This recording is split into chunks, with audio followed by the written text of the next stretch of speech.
आशा की किरण। મોટા મોટા સંતો કહેતા મજૂરોને એને મહિને મહિને પગાર આપવામાં આવે, હાથીને પેકેજ હોય વર્ષનું. જૂના જવાનું પેકેજ આવતું 500 રૂપિયા પેકેજ વર્ષનું. તમારું કોઈ પેકેજ ખરા? ઓલે બિચારા જૂના જમાના હાથી, આ નવા જમાના હાથી, પણ બે હાથી.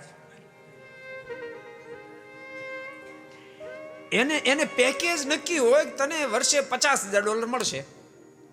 પછી ભૂલતાની ગમે તેટલી કંપની તેજમાં ચાલતી હોય તો આને કાંઈ હરખ ન થાય, અને થોડી ડાઉન જાય તો આને શોક ન થાય. જોકે છૂટ આપી દે થાય થોડુંક. હાથી બધું જ કામ કરે. એ ખેતરમાં વાવવા માટે જાય, લણવા માટે જાય, ઘાસ કાઢવા માટે જાય, ખાતર વાવવા, બધું જ કામ કરે. કદાચ 1 વીઘે 50 મણ કપાસ થાય એને જરાય કોટો ચડે નહીં, અને બિલકુલ ન થાય એનો શોખ ન થાય. શું કામ? એને ખબર છે 50 મણ કપાસ થાય કે ઠામકો ન થાય, મારા 500 રૂપિયા નહીં કે મને 500 જ મળવા, 600 મને મળવાના નથી.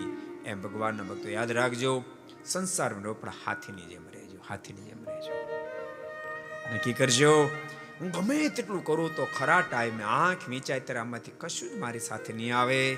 મેં જેટલું ભજન કર્યું હશે, મેં જેટલો પ્રભુમાં પ્રેમ કર્યો હશે, અને મેં જેટલું ભગવાન રાજ થાય એટલું કામ કર્યું, બે જ કામ આવશે, ત્રીજું મને કશું જ કામ નહીં, કશું જ કામ નહીં. અને મનુષ્ય શરીર મળ્યું છે પણ એટલા માટે, પ્રભુમાં પ્રેમ કરવા માટે, અને પ્રભુ રાજી થવા કામ કરવા માટે. પ્રભુ પ્રેમ કરો, પ્રભુના કામ કરો, બસ એટલા માટે આ મનુષ્ય શરીર મળ્યું છે.